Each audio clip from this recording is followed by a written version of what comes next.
બધા જો આગળ બોલવા વાતો કરવા માંડ્યા. સારું ચાલો હવે આપણે નીકળી જઈએ. થાય જ તો જાય ક્યાંક છીએ પણ રસ્તામાં તમને બધાને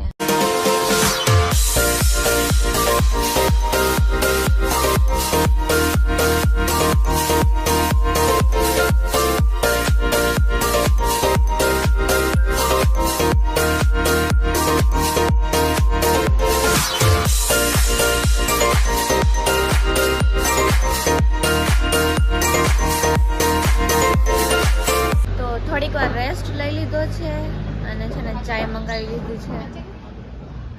જો ચા મંગાવી લીધી છે. ચાલો પી લે. ગરમ ગરમ હે એક તો મને શું હે રેસ્ટ કર્યો કે નીંદર કરી સાચું બોલ નોટ નીંદર. મને તો વોમિટ જેવું થતું હતું બેઠા બેઠા. સુઈ ગઈ તો હટ હટ કોઈને કહેતોય નહીં. હું હુતી જ આખા રસ્તે હું હુતી જ નહોતી. હા આવ્યો જો આ જો વિહાન વિહાન હોઈ ગયો તો નહીં.